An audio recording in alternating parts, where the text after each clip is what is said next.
Why would a family send their own daughter to marry a stranger deep in the mountains as a cruel joke? The answer lay in the cold hearts of the Cooper family, and in the quiet strength of the girl they tried to throw away. Elizabeth Cooper stood on a rocky path high in the Colorado mountains, her cheek cut and bleeding.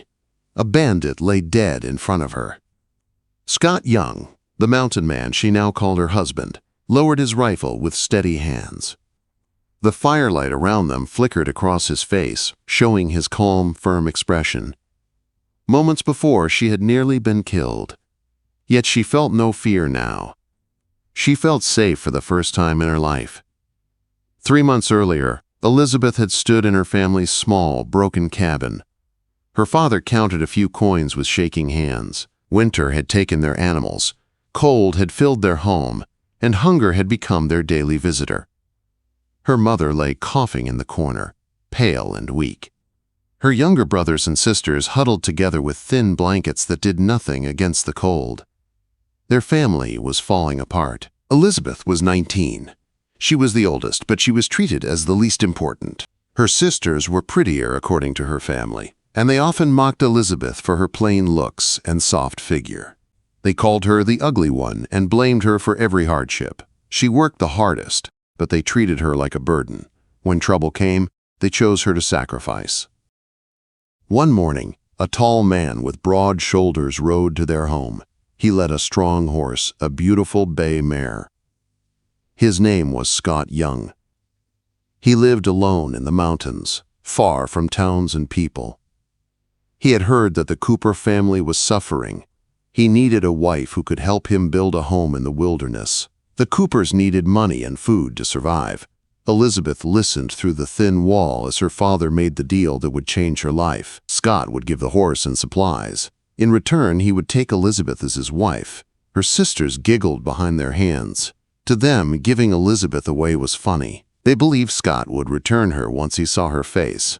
They thought it was a joke, but it was Elizabeth's life.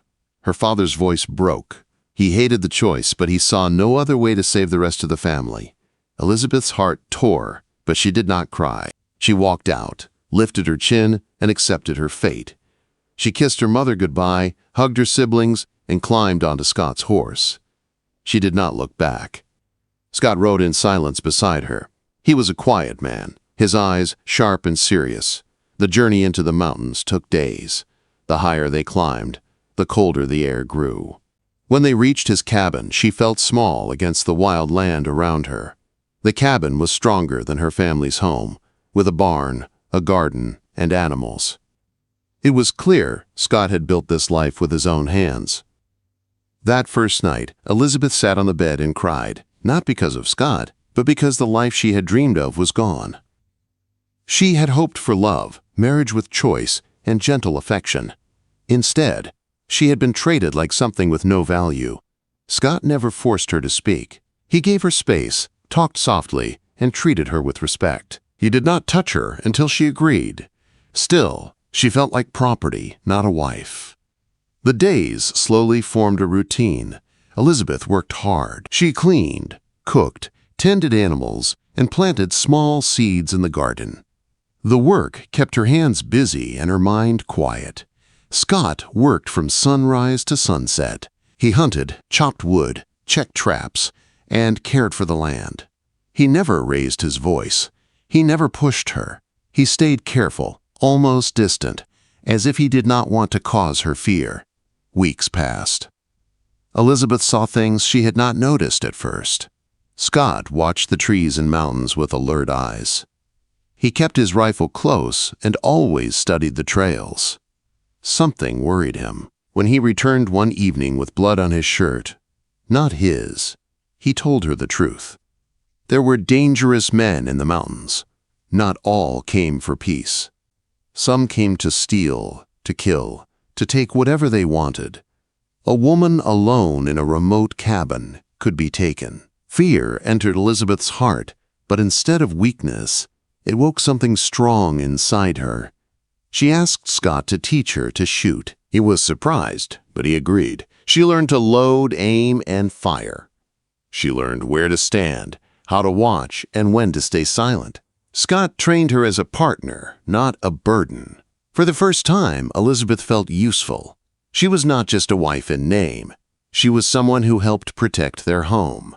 One cold morning, before the sun rose, trouble arrived. Shapes moved in the tree line. Scott woke Elizabeth quietly. They took their positions. Scott watched the front. Elizabeth watched the back. 3 men came for them. They expected an easy target. They were wrong. Elizabeth's first shot struck true. Her hands shook, but she stood steady. Scott's bullet dropped the leader. The remaining man ran. When silence returned, Elizabeth felt a rush of pride. She had protected their home. She had stood beside Scott not as property, but as a partner. When Scott looked at her that day, something had changed. There was respect in his eyes. Something warmer, too. And Elizabeth felt something shift in her heart as well.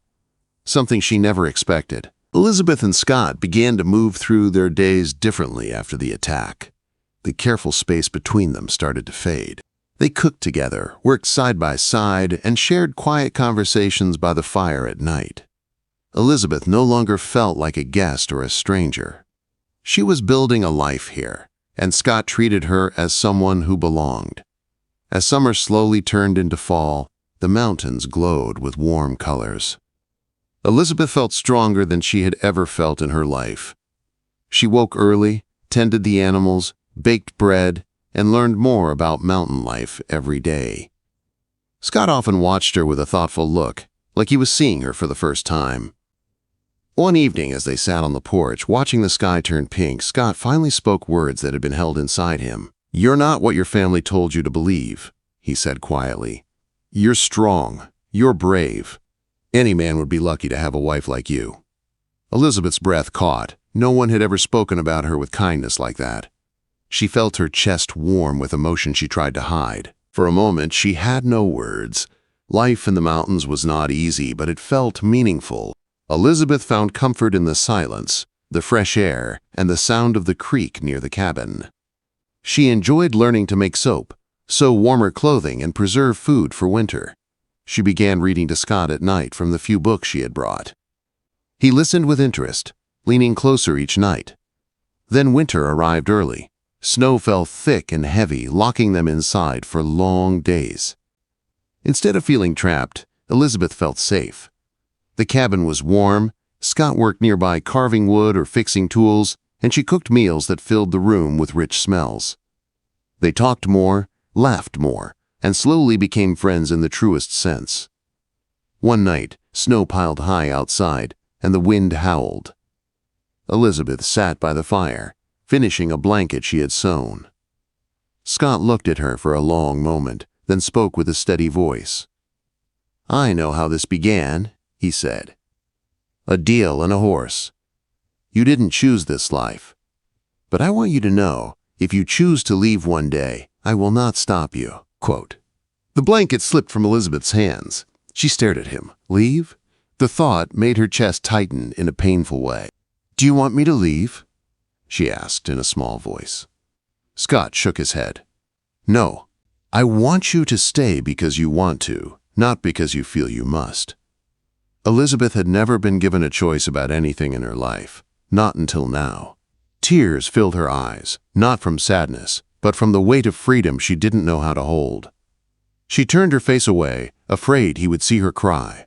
"I don't want to leave," she whispered. "This is the first place I have ever felt safe."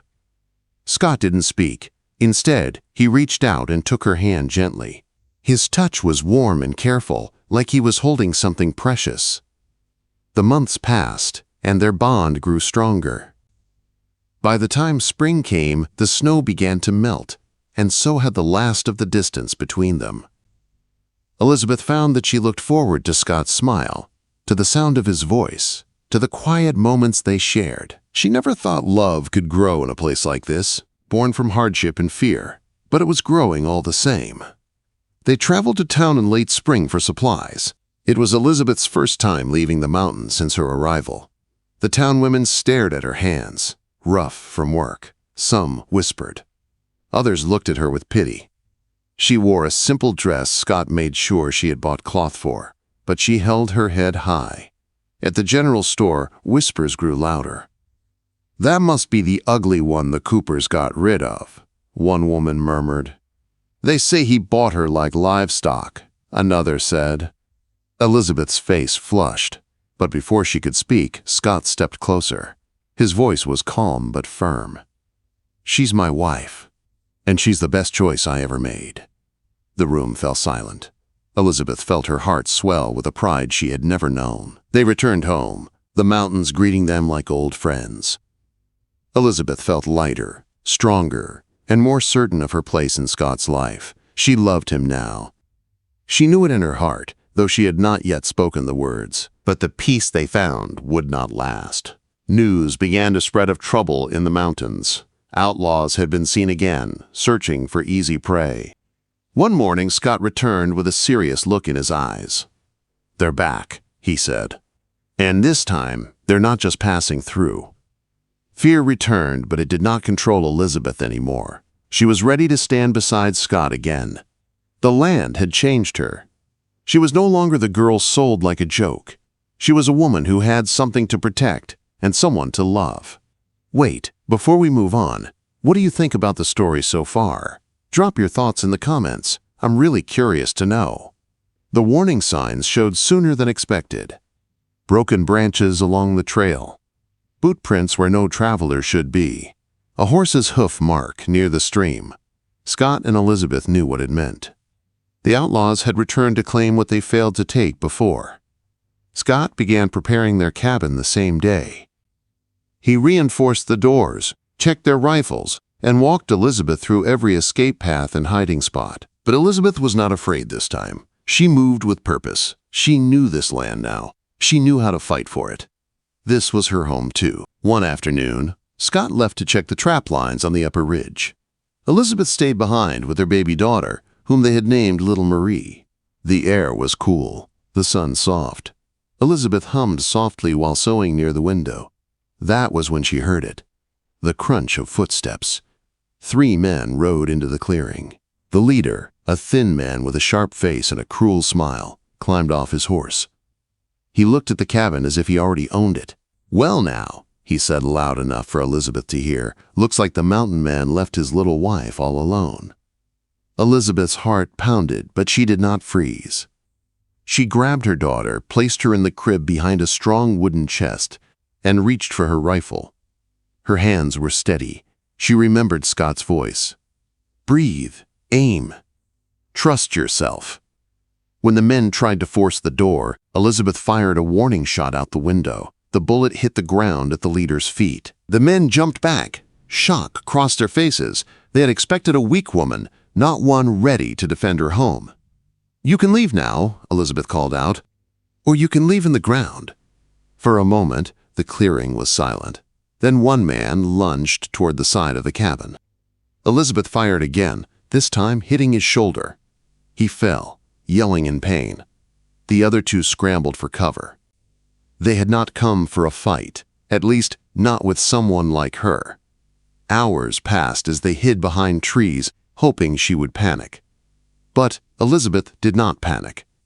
She moved to each window exactly how Scott had taught her, keeping watch and protecting her daughter.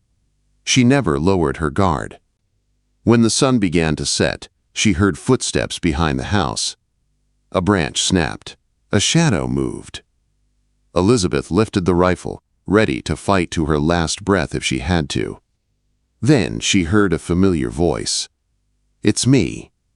Scott. He had returned quietly through the trees. He had seen the outlaws before they saw him. With the skill of a man who knew the mountains better than his own heartbeat, he circled them from behind. Elizabeth stayed inside to protect their child, while Scott took position in the woods. The outlaws never saw him coming. His first shot dropped one. The second shot sent the leader running. Only one escaped with his life.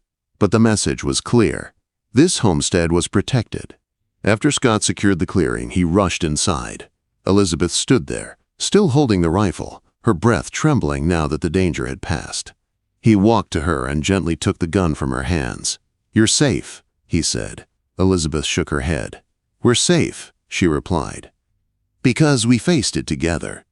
Scott looked at her with a mix of pride and emotion. "I've never met anyone like you." His words reached a part of her heart she once thought was empty. She stepped closer. "I was never given a choice before," she whispered. "But I choose this life. I choose this home. And I choose you." Scott's face softened in a way she had seen only a few times. He took her face in his hands, careful of her strength, and kissed her. It was not a rushed kiss. It was a promise. From that moment on, their marriage was no longer something forced by need. It was built on love, respect, and partnership. The seasons changed. Their home grew. Travelers who passed through spoke of the brave woman and the mountain man who defended their land together. Elizabeth became known for her kindness and wisdom. She helped other women who settled nearby. Families looked to her for guidance. Years passed, and their small cabin became a place of warmth and welcome. Elizabeth raised her children with a heart full of the love she had once believed she would never receive. Scott stood proudly beside her, knowing that the woman the world had called ugly was the most beautiful soul he had ever known. One quiet evening, as the sun set behind the mountains in a golden glow, Scott sat beside her on the porch. Their children played nearby. The air was calm. Elizabeth leaned against him. "Do you ever regret it?" she asked softly. Scott shook his head. "Your family sent you to me as a joke, but they didn't know the truth. You were everything I ever wanted." Elizabeth smiled, tears warming her eyes. The girl who was unwanted had become a woman deeply loved. The mountains had not taken her life away. They had given her a new one.